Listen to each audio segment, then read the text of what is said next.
নমস্কার, শুভ সন্ধ্যা। আজকে শনিবার 14ই মার্চ 2026। বাকচক্রের নতুন পথ চলা বিবেকানন্দ ঘরে ঘরের আজকে 253তম 253rd সাপ্তাহিক ধারাবাহিক বক্তৃতামালায় আপনাদের সকলকে সাদর অভ্যর্থনা ও আমন্ত্রণ জানিয়ে আজকে আমাদের অনুষ্ঠান শুরু করছি। আজকের অনুষ্ঠানের বিষয় এবং বক্তার কোনো পরিবর্তন নেই। বিষয় স্বামী বিবেকানন্দ এবং বক্তা আপনাদের সকলের পরিচিত শ্রী তরুণ গোস্বামী, যার পরিচয় নতুন করে দেওয়ার কোনো প্রয়োজন নেই। সুতরাং আসুন আজকেও আমরা প্রাককথনে সময় নষ্ট না করে আমাদের যে পরিচিত প্রার্থনা সঙ্গীত, যেটা গেয়েছেন আমাদেরই বাকচক্রের প্রবীণতম সদস্য শ্রী রমেশচন্দ্র বন্দ্যোপাধ্যায়, তার গাওয়া সেই রবীন্দ্রসঙ্গীতটি শুনে আমাদের অনুষ্ঠান শুরু করছি। ভালো থাকবেন। নমস্কার।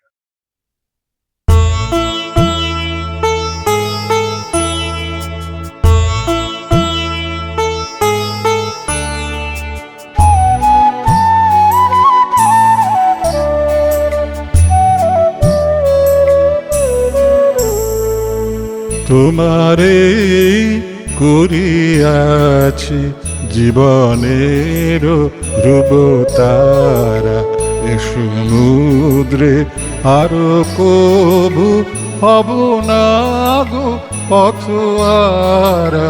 তোমারে করিয়াছি জীবনের ধ্রুবতারা।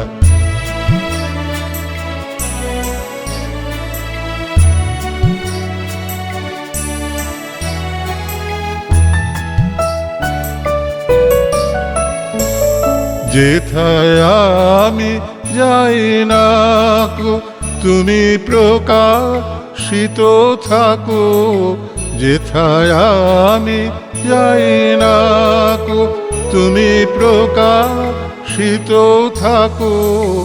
অকুল নয়ন জলে ঢালো গো কিরণ ধারা। তোমারে করিয়াছি জীবনের ধ্রুবতারা।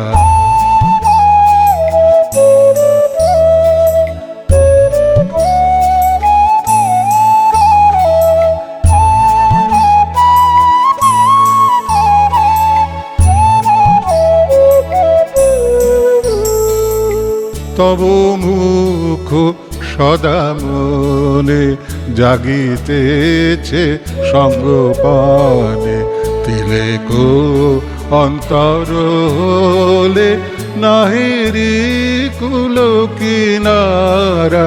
তব মুখ সদা মনে জাগিতেছে সঙ্গপানে, তিলেকো অন্তর হলে নাহেরি কুল কিনারা।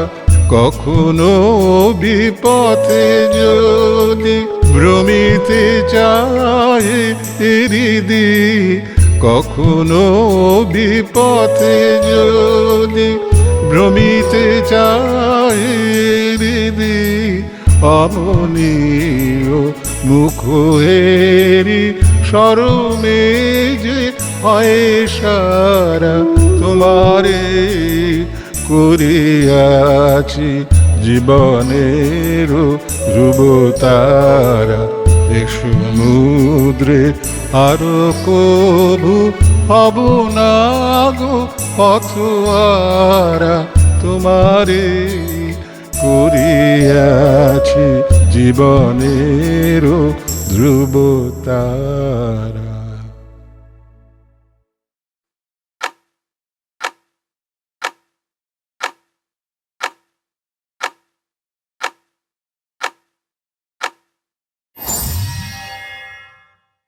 আজকে যে চিঠিটা পড়ছি সেটি 1 সেপ্টেম্বর 1900।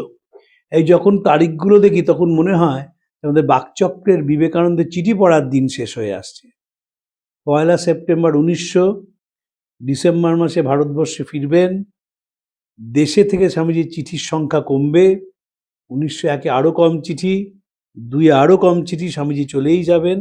আমাদের আর সব ঠিকঠাক হলে আর মাস 3 চিঠিপত্র বাকচক্রের পড়া যাবে। তারপরে আমরা দেখবো শহীদদের সঙ্গে কথা বলে অন্য কি নিয়ে আলোচনা করা যায় না যায়। কিন্তু চিঠিপত্র আমরা প্রায় শেষ করে এনেছি। প্রমোদা দাস মিত্র দিয়ে শুরু হয়েছিল, ওলিসের আবুল দিয়ে শেষ হবে। তুরীয়ানন্দকে স্বামীজি লিখছেন প্রেমাস্পদেষু, আমি এখন কিছুদিন অজ্ঞাতবাস করছি। ফরাসিদের সঙ্গে থাকবো তাদের ভাষা শিখবার জন্য। একরকম নিশ্চিত হওয়া গেছে, অর্থাৎ ট্রান্সডিট ফিড সই করে কলকাতায় পাঠিয়েছি। আমার আর কোনো সত্ত্ব বা অধিকার রাখি নাই। তোমরা এখন সকল বিষয় মালিক, প্রভুর কৃপায় সকল কাজ করে নেবে। এই সব চিঠি হচ্ছে স্বামীজির যন্ত্রণার চিঠি। আমাকে লুইবার্গ বলতেন, the more you read you'd understand that Swamiji was forced to sign the deed. শরীর চলে যাচ্ছে বুঝতে পেরেছিলেন, শরীর চলে যাবে, শরীরটা দিচ্ছে না স্বামীজি। স্বামী যখন দ্বিতীয়বার বিদেশে যান তখন তো স্বামীজি অত্যন্ত অসুস্থ ছিলেন এদেশে, এবং সাহেবরা প্রশ্ন করেছিল প্রফেটের কখনো ডায়াবেটিস হয় না। জাহাজের মধ্যে শরীরটা ইনিশিয়ালি খারাপ হলেও পরে ভালো হয়ে গিয়েছিল। স্বামীজির বড় সুবিধে ছিল, স্বামীজির সি সিকনেসটা হতো না, কারণ তখনকার দিনের জাহাজ তো দুলতো, এখনকার দিনের জাহাজের মতো নয়। এখন যেমন প্রেজার ট্রিপ, তখন পেনফুল ট্রিপ ছিল। কিন্তু স্বামীজি দ্বিতীয়বার বিদেশে গিয়ে একটু ভালো থাকলেন, তারপর আবার শরীর গন্ডগোল করতে শুরু করলো। স্বামীজি বুঝে গেলেন যে আলোটা নিভে আসছে। যে মুহূর্তে আলোটা নিভে আসছে বুঝেছেন, সে মুহূর্তে সব দায়িত্ব ছেড়ে দিচ্ছেন। এবং বারবার দেখবেন 1900 সাল থেকে সবকটা চিঠিতে এই দায়িত্ব ছাড়ার কথা উঠে আসছে। আমি ট্রাস্টডিট সই করে দিয়েছি, আমি অবসর দিন যাপন করবো এবার থেকে, তোমরা সব দায়িত্ব বুঝে নাও, তোমরা সব কাজ করে এগিয়ে যাও, বারবার এরকম কথা স্বামীজির উঠে আসছে। তুরীয়ানন্দজিকে লিখছেন প্যারিস থেকে, সেটাও তাই। এবং তখনও কিরকম ইচ্ছে দেখুন, আমি এখন কিছুদিন অজ্ঞাতবাস করছি, ফরাসিদের সঙ্গে থাকবো তাদের ভাষা শিখবার জন্য। একরকম নিশ্চিন্ত হওয়া গেছে। এই যে শিখবার জন্য, স্বামীজি ফরাসি জানতেন, আরো ফরাসির সঙ্গে কেন থাকবেন যদি ইংরেজিতে কোনো কথা বলতে না হয়? এ ভাবা যায় নাকি? এখনো কত লোক জার্মান জানে, ফ্রেঞ্চ জানে, তারা কি সেরকম পরিবারে থাকে যে শুধু ফরাসিতে এই কথা বলবো? জুলেব আমার সঙ্গে ছিলেন কেন? প্রভানন্দজির আমি অনেক দিনই আলোচনা করতাম যে প্যারিস কংগ্রেসে থাকার সময় জুলেব আমার সঙ্গে ছিলেন, যাতে শুধু ফরাসিতেই কথা বলে। মাদাম এমা কালভে তার সঙ্গে ফরাসিতেই কথা বলতেন। আমার গুরু মহারাজ যেরকম, আমি দুজনের সঙ্গে দেখেছি কিছুতেই বাংলায় কথা বলতেন। স্বামী আত্মস্থানের সঙ্গে বাংলায় কথা বলতেন না, গুজরাটিতে কথা বলতেন। এবং গোপালানন্দজি, তিনি গুজরাটিই ছিলেন, তার সঙ্গে গুজরাটিতে কথা বলতেন। আমার গুরু মহারাজ যেহেতু বহুদিন রাজকোটে ছিলেন, চমৎকার গুজরাটি বলতে পারতেন। আত্মস্থানন্দজিকে দেখলে তার গুজরাটিতে কথা উঠে আসতো। তো মহারাজকে দেখতাম এই যে ঝালিয়ে নেওয়ার জন্য। আমি আর ঘুরে ঘুরে মরতে ইচ্ছে বড় নাই, আমার আর ঘুরে ঘুরে মরতে ইচ্ছে বড় নাই। এখন কোথাও বসে পুঁথি পাটা নিয়ে কালক্ষেপ করাই যেন উদ্দেশ্য। ফরাসি ভাষাটা কতক আয়ত্ত হয়েছে, কিন্তু 2-1 মাস তাদের সঙ্গে বসবাস করলে বেশ কথাবার্তা করিতে অধিকার জন্মাবে। জুলে বাড়িতে রয়েছেন স্বামী, যে ফ্রেন্ডসে কথা বলুন। রডার সঙ্গে, যে বিখ্যাত রডার মিউজিয়াম লুভারে, কজন ভারতীয় বলুন তো রদাকে ব্যক্তিগতভাবে চিনতেন? কজন ভারতীয়? বিবেকানন্দ 1 লাইন লিখলেন তাই। অন্য কেউ যদি তার আত্মজীবনী, বিবেকানন্দ আত্মজীবনী লিখতেন না, দেখতেন কি জিনিস তৈরি হয়। কাদের সঙ্গে মিশেছেন আর মেশেননি, সারা বার্নার্ড তার বন্ধু ছিলেন বিবেকানন্দ। আমরা তো 1 প্যারাগ্রাফ লিখে ছেড়ে দিলাম। সারা বার্নার্ড অত বড় অভিনেত্রী, তার সঙ্গে বিবেকানন্দ কিভাবে মিশেছেন, কিভাবে ভালোবাসতেন, শ্রদ্ধা করতেন বিবেকানন্দকে। এমা কালভে, তিনি কি অসম্ভব শ্রদ্ধা করতেন, ভালোবাসতেন। নিকোলা টেসলা, তিনি কি অসম্ভব বন্ধু ছিলেন। উইলিয়াম জেমস, এরা বন্ধু ছিলেন বিবেকানন্দের। এরা বিবেকানন্দের প্রতি ঝলকিত প্রতিভায় মুগ্ধ হয়েছিলেন। কিচ্ছু বললেন না লোকটা নিজের কথা, কাউকে জানতেই দিলেন না, কারণ তার মনে হয়েছিল গুরু ভাইরা কি মনে করবে। একটা শাইন এসছিল বিবেকানন্দ, যে গুরু ভাইরা কলকাতায় আছে, কি বলবেন, তারা কি ভাববেন, অতএব চেপেই গেলেন পুরোটা, এবং নিজের সম্বন্ধে চাপলেন, আমাদের ক্ষতি হলো। যদি একটু বলতেন যে আমি কি করেছি, আমি কিভাবে প্রচার করেছি, তাহলে তার যারা যারা ফলোয়ার, তাদের পক্ষে বিবেকানন্দকে ফলো করা সুবিধে ছিল। তিনি কিভাবে দীক্ষা দিয়েছেন বিদেশে, তিনি কিভাবে যোগ সাধনা শিখিয়েছেন, কিভাবে ধ্যান করতে শিখিয়েছেন, একটু লিখলে খুব সুবিধা। রাজযোগ বইতে অনেকটাই লিখেছেন, কিন্তু ওই পদ্ধতিগুলো তো শেখাননি, পদ্ধতিগুলো খুব দরকার ছিল। আমেরিকায় সে যুগে বরফ ভেঙে আমেরিকানদের বেদান্ত চর্চা করা কিন্তু অত সোজা কথা নয়। আপনার মোহিনী চ্যাটার্জি তার গীতা জোসেফিন ম্যাকলিওডের বাড়িতে পৌঁছে গিয়েছিল বহু আগে, এবং জোসেফিন ম্যাকলিওডের বাবাকে তিনি মোহিনী চ্যাটার্জির গীতা পাঠ করে শোনাতেন। এই যে বিবেকানন্দের সঙ্গে রবীন্দ্রনাথের যে একবারই চা চক্রে মিলিত হয়েছিলেন, তারা যে কথা বললেন না, কারণ সেখানে মোহিনী চ্যাটার্জি উপস্থিত ছিলেন। স্বামীজি তাকে দেখেই তার সম্বন্ধে নানা রকম গল্প গুজবে মেতে উঠলেন, এবং জায়গাটা ছোট। রবীন্দ্রনাথ নিজের বন্ধুদের সঙ্গে মিশলেন, বিবেকানন্দ নিজের পরিচিত লোকের সঙ্গে কথা বললেন, এবং মনে রাখতে হবে বিবেকানন্দ তো ব্রাহ্ম সমাজের বাইরে মিশতেন। কাঁড়ি বন্ধু কলকাতায়, তাদের দেখা হলো, হই হই করা শুরু করে দিলেন, আর রবীন্দ্রনাথের সঙ্গে গল্প করা হলো না। এইখানে তুরীয়ানন্দজিকে বলছেন যে যার ফ্রেঞ্চ শেখার কথা। ভাবুন, যখন পরিব্রাজক বিবেকানন্দ, তখন কত বয়স কম, 30 বছর বয়স হয়নি, তিনি পুনাতে ফ্রেঞ্চ শিখে ফেলেছিলেন। জানতেনও তো না যে ওদেশে ফ্রেঞ্চটা কাজে আসবে। এই ভাষাটা আর জার্মান, এই দুটোর উত্তম অধিকার জন্মালে একরকম ইউরোপীয় বিদ্যা যথেষ্ট প্রবেশ লাভ করে। এ ফরাসি লোক কেবল মস্তিষ্ক চর্চা, ইহলোক বাঞ্ছা, ঈশ্বর বা জীব, কুসংস্কার বলে ধারণা, ওসব কথা কইতেই চায় না। আসলে চারবাকের দেশ, দেখি প্রভু কি করেন। তবে এদেশে হচ্ছে পাশ্চাত্য সভ্যতার শীর্ষ, প্যারি নগরী পাশ্চাত্য সভ্যতার রাজধানী। কি অসাধারণ কথা বলুন! সাধু বলছেন, একজন গৃহী বলছে না। তিনি কি বলছেন যে এদেশের লোক কেমন?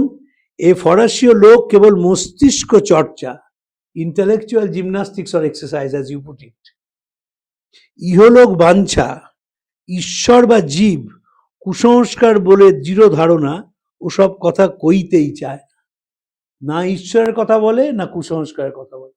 এবং স্বামীজি প্যারিসে প্রাচ্য পাশ্চাত্যে চমৎকার লিখেছেন যে প্যারিস হচ্ছে বিলাসের নগরী। প্যারিসের থেকে যদি সেই অভ্যেসগুলো না করা যায়, তাহলে পাশ্চাত্য মানুষ ভদ্র হয় না। জোসেফিন ম্যাকলাউড এবং তার দিদি বেটি লেগেট এত ধনীর কন্যা ছিলেন, এরা প্যারিসে যে দোকান থেকে কুইন ভিক্টোরিয়া জামা কাপড় বানাতেন, সেই দোকান থেকে জামা কাপড় বানাতেন। ভাবলে রোমাঞ্চিত হতে হয়। এবং সেই দোকান থেকে তার পোশাক তৈরি হতো। কলকাতায় জোসেফিন ম্যাকলাউড বক্তৃতা দেবেন, খুব ভালো করে বক্তৃতা তৈরি করেছেন। স্বামীজি সিস্টার ক্রিস্টিনকে লিখছেন, আসলে জো বক্তৃতা দিত, কিন্তু ফ্রান্স থেকে টুপিটা কেচে এলো না, তাই জো আজকে বক্তৃতা করতে পারলো না। খুব আমাকে হরিসাধন দাশগুপ্ত বলেছেন, লোকেশচন্দ্রজিও বলেছেন যে তারা তো জোসেফিন ম্যাকলাউডকে দেখেছিলেন, বয়স হয়ে গেছে কিন্তু খুব সাজগোজের পারিপাট্য ছিল তার, খুব সেজে গুজে থাকতেন। আর মনে রাখতে হবে বাবার আলাস্কায় হীরের খনি ছিল, অত্যন্ত ধনী মানুষ ছিলেন, এবং এই পরিবারে মা সরস্বতী এবং মা লক্ষ্মীর কৃপা অকৃপণভাবে পড়েছিল। তাই বাচ্চাগুলো খুব সংস্কৃতিবান ছিলেন সকলেই। জোসেফিন ম্যাকলাউডের দিদি বেটি লেগেট, তিনিই কিন্তু জোসেফিন ম্যাকলাউডকে ল্যালিকের কাছে নিয়ে যান বিবেকানন্দের স্ফটিকটা বানানোর জন্য, এবং সেই যুগে স্ফটিকটার দাম ছিল 1100 ফ্রাঁ। তিনি যে 5টা বানিয়েছিলেন, 1100 ফ্রাঁ দাম। এবং সেখানে নন্দীর ওপরে পা দিয়ে স্বামীজি দাঁড়িয়ে আছে, নন্দী হচ্ছে পাওয়ার অফ স্ট্রেংথ। আমাকে সেদিন বলছিলেন সুব্রত, নবগোপাল ঘোষের বাড়ির উত্তরাধিকারী, যে ওরা ঠিক করেছেন এই সব বেলুড় মঠে দিয়ে দেবে। বললাম খুব ভালো করেছো, তার কারণ হচ্ছে এগুলো এখানে রাখলে নষ্ট হয়ে যাবে, বেলুড় মঠেও কুলুঙ্গির মধ্যে ঢুকে যাবে, জনগণ দেখতে পাবে না, কিন্তু থাকবে এটা একটা বড় জিনিস, এখানে থাকলে ভেঙেই যাবে। ওরা ওই যে এখনো বছরে একবার মাত্র দেখতে দেন, তাও খুব ঘনিষ্ঠ কাউকে। আমজনতা গেলে ওরা দেখানি না, স্বীকারই করেন না যেসব আছে। পাগড়িটা দেখতে দেন, হারমোনিয়ামটা দেখতে দেন, কিন্তু ল্যারিকের মূর্তিটা দেখতে দেন না।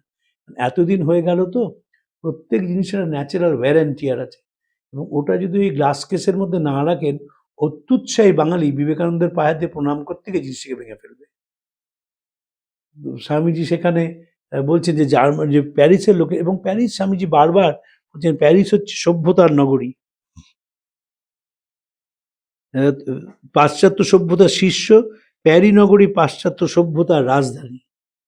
এবং এখন তো লাস ভেগাসকে বলা হয়, স্বামীজির সময় বলা হতো প্যারিস হচ্ছে সিটি অফ সিন, যে মানুষ যখন বিলাসিতা ইউরোপীয় মানুষ যখন বিলাসিতার ডুবতে চায় তখন তারা প্যারিসে গিয়ে পৌঁছায়। প্রচার সংক্রান্ত সব কাজ হতে আমায় বিরাম দাও ভায়া, আমি ওসব এখন তফাৎ, তোমরা কর্ম করে যাও। আমার দৃঢ় ধারণা মা এখন আমা অপেক্ষা তোমাদের দ্বারা শতগুণ কাজ করাবেন।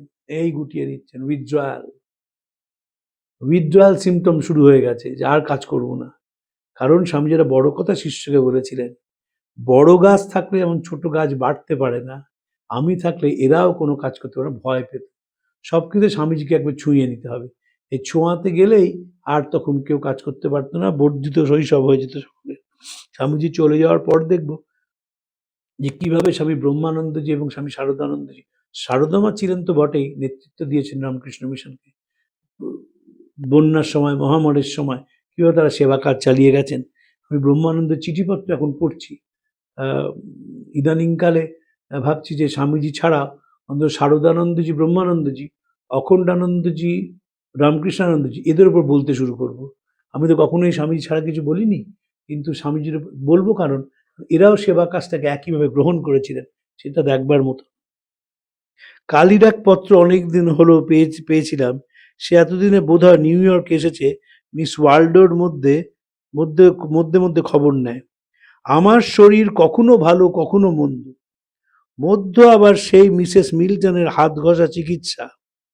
এই মিসেস মিল্টন কোথায় নিয়ে গেছিলেন? তাকে একজন বলেছিল যে দুটো চুম্বক ঘষে যদি বুকের ওপর রাখা যায় তাহলে ডায়াবেটিস ঠিক হয়ে যায়। কারণ তখনকার দিনে অনেক কিছু ছিল জানেন, লোকে মনে করতো যে মেধাটা হচ্ছে পিনাকল গ্ল্যান্ডের মধ্যে আছে, ডেকার্টেও মনে করতেন তাই। তেমনি ডায়াবেটিসটা বুকের মধ্যে, ওটা বুকের অসুখ, প্যানক্রিয়াসের নয় মনে করতেন। আমার শরীর কখনো ভালো কখনো মধ্যে আবার সেই মিসেস মিল্টনের হাত ঘষা চিকিৎসা হচ্ছে। সে বলে তুমি ভালো হয়ে গেছো অলরেডি, এই তো দেখছি যে এখন পেটে বায়ু হাজার হোক, চলতে হাঁটতে চড়াই করতেই কোনো কষ্ট হয় না। প্রাতঃকালে খুব ডন বৈঠক করি, তারপর কালা জলে এক ডুব। সমুদ্রে স্নান করেছেন, তাহলে কেন কলকাতার ব্রাহ্মণেরা নেবে? একে কালা পানি পার হয়ে গেছেন, অখাদ্য কুখাদ্য খেয়েছেন, তারপর আবার সমুদ্র স্নান করেছেন। সাহেবরা খুব সুন্দর বলে যে ভারতবর্ষের এত পুকুর, এত সমুদ্র, কিন্তু গ্রামের লোক ছাড়া পুকুরের জলে শহরের লোকেরা সাঁতার জানে না, কষ্ট করে অনুষ্ঠান করে সাঁতার করতে হয়। আর এত সমুদ্র, কেউ সমুদ্র উপভোগ করে না। দেখবেন পুরীতে যারা যায় তাদের 90% কিন্তু সাঁতার জানে না। ওই জলে যেমন পুকুরে ডুব দেয় তেমনি ঢেউয়ে ডুব দিয়ে বাড়ি চলে আসে, কারণ আমাদের এগুলো টানে না, আমরা অ্যাডভেঞ্চার স্পোর্টে বিশ্বাস করি না। কাল যার কাছে থাকবো তার বাড়ি দেখে এসেছি, সে গরিব মানুষ, স্কলার, তার ঘরে এক ঘর বই, একটা 6 তলার ফ্ল্যাটে থাকে। এই জুড়ে বাবার কথা বলছেন স্বামীজি। তাই এদেশে আমেরিকার মতো লিফট নেই, চড়াই উতরাই, ওতে কিন্তু আমার কোনো কষ্ট হয় না। ভাবুন 1900 সালে লিফট বসে গেছে সব জায়গায়। 6 তলায় এই যে উঠতে হবে জুড়ে বাবার বাড়িতে, গরিব, তার ঘরে এক ঘর বই, একটা 6 তলার ফ্ল্যাটে থাকে, এবং ফ্ল্যাটও তখন চলে এসছে। সে বাড়িটার চারদিকে একটি সুন্দর সাধারণ পার্ক আছে। সে লোকটি ইংরেজি কইতে পারে না, সেজন্য আরো যাচ্ছি। আমি বারবার বলি না, জুলে বাবার কাছে থাকবেন প্রভানন্দজি এবং আমি, এ নিয়ে দীর্ঘ আলোচনা করতে, যে স্বামীজির কিরকম শখ, শরীর সাথ দিচ্ছে না, ওই যে ফ্রেঞ্চে কথা বলবেন তাই লোকটার কাছে গিয়ে থাকতে হবে। পল ডয়সনের সঙ্গে লেক লুসার্নে গেছেন কেন? কারণ পল ডয়সন থাকলেই তিনি সংস্কৃতে কথা বলবেন, সংস্কৃততেই কথা হবে, অন্য কোনো ভাষায় কথা হবে না। যখন প্রথম ইংল্যান্ডের ফ্রেডরিক ম্যাক্সমূলারকে স্বামী অবেদানন্দজি দেখেন, যেহেতু অবেদানন্দজি নিজে খুব ভালো সংস্কৃতে কথা বলতে পারতেন, তো ম্যাক্সমূলারের সঙ্গে সংস্কৃতে কথা বলতে শুরু করেন। তখন স্বামীজি বলে দেন যে ম্যাক্সমূলার সংস্কৃত জানেন না, তখন অবেদানন্দজি ইংরেজিতে কথা বলেন। সে লোকটি ইংরেজিতে কইতে পারে না, সেই জন্য আরো যাচ্ছি। কাজেই ফরাসি কইতে হবে আমায়, এখন মায়ের ইচ্ছে, বাকি সব তাঁর কাজ, তিনিই জানেন। ফুটো তো বলেন না, গুম হোক রহতি হয়, তবে মাঝখান থেকে ধ্যান জবটা তো খুব হয়ে যাচ্ছে দেখছি। মিস বুক, মিস বেল, এমপিনেল, Miss Beckham, Mister George, doctor Logan প্রভৃতি সকল বন্ধুদের আমার ভালোবাসা দিয়ে, এবং তুমি নিজেও জেনো তথা লস অ্যাঞ্জেলসের কি খবর আমাকে জানিও। আমরা জানতেই পারলাম না এই লোকগুলোকে। এই এক লাইন করে, এই যে মিস বুক কি জানি না, মিস বেল তার সঙ্গে স্বামীজি কি সম্পর্ক ছিল তাও বলতে পারবো না, মিসেস এমপিনেল, মিস বেখাম, কিন্তু স্বামীর সঙ্গে বন্ধুত্ব হয়েছিল বলেই তুরিয়ানন্দজিকে লিখতেন, তুরিয়ানন্দজি জানতেন। কিন্তু এরা না আসলে কি হতো, এত দরিদ্র রামকৃষ্ণ মিশন, স্বামীজি যাদের সঙ্গে মিশলেন তাদের সঙ্গে এরা কন্ট্যাক্ট রাখতে পারলেন না। তখন তো প্রাণ ওষ্ঠাগত এবং গ্লোবালি রামকৃষ্ণ মিশনের বিরুদ্ধে ব্রিটিশ পুলিশ এবং অ্যাডমিনিস্ট্রেশন তারা সন্দেহের চোখে দেখতে শুরু করেন। ফলে এরা আরও নিজেদের গুটিয়ে নিয়েছিলেন, কারণ এদের তো পরে আর কোনো রেফারেন্সই পাওয়া গেল না। ওই যে বড় বইটা বেরিয়েছে অদ্বৈত আশ্রম থেকে, স্বামী শুদ্ধিদানন্দজির একটি বড় কাজ বলে আমার মনে হয়, সেটা হচ্ছে প্রত্যেকটা রেফারেন্স দেওয়া রয়েছে এখানে। বইগুলোর আকার খুব বড়, বিশাল মোটা মোটা বই, এই আকার দেখেই লোকে পিছিয়ে যান। কিন্তু এই প্রত্যেকের ছোট ছোট ছোট ছোট যে মানুষগুলো ছিল তাদের ডিটেলস দেওয়া আছে, যে তাদের সঙ্গে স্বামীজির কোথায় যোগাযোগ হয়েছিল, কীভাবে যোগাযোগ হয়েছিল, এবং স্বামীজি কীভাবে তাদের সঙ্গে তাদের বন্ধুত্ব রেখেছিলেন। কিন্তু আমাদের যেটা দেখবার মতন, সেটি নিয়ে আমরা একটু আলোচনা করি। এই যে স্বামীজি বিদেশে গেলেন, বিদেশে ভাষাটায় কথা বলতে পারলেন, তার কী লাভ হলো? লাভ একটাই হলো, ল্যাঙ্গুয়েজ ফিলোসফাররা বলেন যতক্ষণ না তুমি কোনো বিদেশি ভাষা জানছো, সেই ভাষার কৃষ্টি সংস্কৃতি সম্বন্ধে জানা সম্ভব নয়। রবীন্দ্রনাথ যখন বিদেশে স্বামীজির মূল্যায়ন করেছেন, যখন তিনি লিখছেন অল্পদিন পূর্বে বাংলাদেশে যে মহাত্মার মৃত্যু হইয়াছে, সেই বিবেকানন্দ পূর্ব পশ্চিমকে দক্ষিণে ও বামে রাখিয়া মাঝখানে দাঁড়াইতে পারিয়াছিলেন, এইটা একটা বড় মূল্যায়ন। ভারতবর্ষের ইতিহাসে পাশ্চাত্যকে অস্বীকার করিয়া সংকীর্ণ সংস্কারের মধ্যে ভারতবর্ষকে সীমাবদ্ধ করা তাহার জীবনের শিক্ষা নহে। গ্রহণ করিবার, সৃজন করিবার, মিলন করিবার অপূর্ব প্রতিভা তাহার ছিল। তিনি ভারতের সাধনাকে পশ্চিমে ও পশ্চিমের সাধনাকে ভারতে দিবার ও লইবার পথ রচনা করিতে গিয়া নিজের জীবনকে উৎসর্গ করিয়াছিলেন। এই যে বিবেকানন্দের মূল্যায়ন, এটা সঠিক মূল্যায়ন। বিবেকানন্দ বলেছিলেন যে আমরা বিদেশি শক্তির কাছে হেরে গেলাম কেন। স্বামীজি বর্তমান ভারত গ্রন্থে লিখছেন, ধর্ম ধর্ম করে আমাদের ভেতর থেকে রজগুণ চলে গেল, আমরা লড়াই করতে ভুলে গেলাম। এটা কিন্তু ইতিহাসের একটা অভিনব ব্যাখ্যা। আমাদের যে শুধু বিভিন্ন রাজ্যগুলোর মধ্যে ঝগড়া ছিল, মারামারি ছিল, একটা জায়গা থেকে খেই করে একটু রাজ্যের অংশ অধিকার করে নেওয়া, সেটা তো ছিলই। আমরা নিজেরা ঝগড়া করতাম বলে এবং লড়াই করতে ভুলে গেলাম বলে বিদেশি শক্তি আমাদের পরাভূত করলো। খুব সুন্দর ব্যাখ্যা দিয়েছেন স্বামীজি বর্তমান ভারতে। যদি এরপর আমরা সুযোগ পাই, স্বামীজি এই 4টে বই আছে, সেইগুলো নিয়ে আমরা বাকচক্রে সব আলোচনা করতে পারি, নতুনভাবে সেখানে আলোচনা করা যায়। যদি আমরা 4টে সপ্তাহ 4টে বই নিয়ে একটু একটু পড়ি, ভাল লাগবে। এবং এই বিদেশি ভাষা জানলে কি হয়, বিদেশি সংস্কৃতি এবং সভ্যতা শেখা যায়। কলকাতা শহরে একসময় ম্যাক্স মুলার ভবন খুব অনেক মানুষকে আকৃষ্ট করেছিল, এবং সেটা কিভাবে কাজের কাজ হয় আমি দেখেছি। যারা বিদেশি ভাষা জানেন, যেমন ধরুন চিন্ময় গুহ, আমার অত্যন্ত শ্রদ্ধার মানুষ, তিনি রোমাডোলার বইগুলো অরিজিনাল ফ্রেঞ্চে পড়েছেন। অরিজিনাল ফ্রেঞ্চে পড়লে যেভাবে রোমাডোলা লিখেছেন তার সেই সঠিক ভাবটা বোঝা যায়। যে মুহূর্তে অনুবাদ করা হলো, অনুবাদ তো ঠিক মতন করা যায় না। স্বামীজির চিঠিপত্র যে অনুবাদ হয়েছে সেগুলো সাধু ভাষায়, এবং এখন অনেক তরুণ সন্ন্যাসী বলেন, আমিও সেটা বিশ্বাস করি। একদিন বলভদ্রানন্দজিকে বলছিলাম যে আমাদের এখন অবিলম্বে উচিত যে স্বামীজির লেখাগুলোকে চলতি ভাষায় ছাপাতে। চলতি ভাষায় ছাপালে কী হবে, এখনকার যারা তরুণ সমাজ তারা অনেক বেশি আকৃষ্ট হবেন। সাধু ভাষা দেখলেই তারা পিছিয়ে যান। গগন প্রান্তে গগনের সহিত মিশে আছে, এই ভাষা কেউ পড়তে পারেন না, কারণ এটা আমাদের আর লেখ্য ভাষা নয়। কিন্তু বিবেকানন্দ যেমন পরিব্রাজকটা চলতি ভাষায় বলেছিলেন, এই চলতি কথা যে বিবেকানন্দ বলতেন, মাঝে মাঝে সাউথে বলে ফেলতেন। ইংরেজি চিঠিগুলোর বাংলা হয়েছিল সবকটা কঠিন সাধু ভাষায় অনুবাদ করা হয়েছিল, কিন্তু চলতি ভাষায় অনুবাদ হতো, অনেক বেশি মানুষকে আকৃষ্ট করত। বিবেকানন্দ ফ্রেঞ্চ শিখলেন, যখন দ্বিতীয়বার গেলেন ফ্রান্সিস লেগেটের বাড়িতে রিজলি ম্যানারে, তখন তারা প্রস্তুতি নিচ্ছেন প্যারিস কংগ্রেসে যাওয়ার। এর মধ্যে স্বামীজিরও চিঠি এসে প্যারিস কংগ্রেসে যাওয়ার চিঠি এসছে। স্বামীজি তড়িঘড়ি ফরাসিটা আবার ঝালিয়ে নিতে লাগলেন, যাতে তিনি কথা বলতে পারেন। এই বিদেশি ভাষা শেখার স্বামীজির একটা দুর্বার আকর্ষণ ছিল। জার্মানটা অনেকটা শিখে ফেলেছিলেন। ফ্রান্সিস লেগেটের ছেলে হলস্টারের সঙ্গে জার্মানে কথা বলতেন, কিন্তু বাঁচলেন না তো বেশি দিন, তাই জার্মানটা বেশি চর্চা করতে পারলেন না। ফ্রেঞ্চটা চর্চা করে ফেলেছিলেন। মাদাম ইমা কালভের সঙ্গে ফ্রেঞ্চে কথা বলতেন, জুলে বাবার সঙ্গে কথা বলতেন। এবং স্বামীজির একটা বড় গুণ ছিল, যে শহরেই গিয়ে থেকেছেন সেই শহর সম্বন্ধে খুব পরিষ্কার ধারণা ছিল, এবং মনুষ্য চরিত্রের সম্বন্ধে তার খুব পরিষ্কার ধারণা ছিল, কারণ তিনি দু চোখ দিয়ে সভ্যতার আগে দেখতেন। যেমন ইংরেজদের ওলবাটা মুখ স্বামীজি বলছেন, যে হাসতে যান, ইংরেজরা তো হাসতে কনজারভেটিভ, আমরা মনে করতাম কনজারভেটিভ মানে হাসবে না। তো সেখানে তিনি বলছেন, আবার জার্মানদের কথা বলছেন, আবার আমেরিকানদের কথা, প্রাচ্য পাশ্চাত্যে চমৎকারভাবে স্বামীজি প্রত্যেকটা সভ্যতার বর্ণনা করেছেন। যে সভ্যতার বর্ণনা স্বামীজি করছেন, সেইটি দেখবার মতো আমাদের। আবার সাথে সাথে এই চিঠিগুলোর মধ্যে দুঃখ হয় যে বিষাদের একটা সুর আছে। স্বামীজি সই করে দিয়েছেন, ট্রাস্টডিড সই করে দিয়েছেন, এবং নিজেকে আস্তে আস্তে গুটিয়ে নিচ্ছেন সব কিছুর থেকে।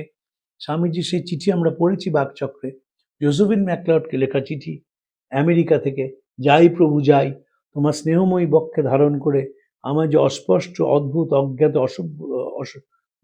রাজ্যে নিয়ে যাচ্ছ, সেখানে অভিনেতার রূপ পরিত্যাগ করে দ্রষ্টা বা সাক্ষীর মতো ডুবে যেতে আমার বিন্দুমাত্র দ্বিধা নেই। আমি এমন কোনো ভালোবাসা নিয়ে যাচ্ছি না যার জন্য আমার ফিরে আসতে হবে, এমন কোনো ভালোবাসা কাউকে বেঁধেও যাচ্ছি না। এই যে তোমার স্নেহময়ী বক্ষে ধারণ করে আমাকে অদ্ভুত অশব্দ অজ্ঞাত রাজ্যে নিয়ে যাচ্ছ, সেখানে দ্রষ্টার রূপ পরিত্যাগ করে অভিনেতার রূপ পরিত্যাগ করে দ্রষ্টা বা সাক্ষীর মতো ডুবে যেতে আমার দ্বিধা নেই। এটি স্বামীজির মাথায় 1900 সাল থেকে চলে এসছে। 1901 সালে আমরা দেখব স্বামীজি অত্যন্ত অসুস্থ। সেই অসুস্থ শরীরে তিনি মাকে নিয়ে যেহেতু কথা দিয়েছিলেন, মাকে নিয়ে পূর্ববঙ্গে গিয়েছিলেন। পূর্ববঙ্গের প্রাকৃতিক রূপ দেখে তিনি মুগ্ধ হয়েছিলেন। ফিরে এসেছিলেন নিউমোনিয়া নিয়ে। প্রভানন্দজি এই জায়গাটির বর্ণনা দিতে প্রায় চোখের জল ফেলতেন, যে স্বামীজির কী কষ্ট, একে আনট্রিটেড ডায়াবেটিস, তাই আনট্রিটেড নিউমোনিয়া, এবং যারা ডায়াবেটিসে ভোগেন অনেক দিন, তারা যে কোনো অসুখ হলে যে অসুখটা অনেক বেড়ে যায় প্রকোপ, স্বামীজিরও তাই হয়েছিল। তার মধ্যে শিষ্যকে বলেছিলেন, বাবা, তিনি যাকে কালী বলে ডাকতেন এই শরীরের মধ্যে ঢুকে গেছে, আমায় থির হয়ে বসতে দেয় না, আমায় ছুটিয়ে নিয়ে বেড়ায়। কাজ থেকে স্বামীজি কোনোদিন সরে যাননি। যখন বেলুড় মঠে রয়েছেন তখনও তিনি চিন্তা করছেন কী করে এই সঙ্গটি আরও ভালো হবে, কী করে এখানে বিদ্যানিকেতন তৈরি হবে এবং সেখানে সংস্কৃতের সঙ্গে অন্যান্য ভাষাও পড়ানো হবে।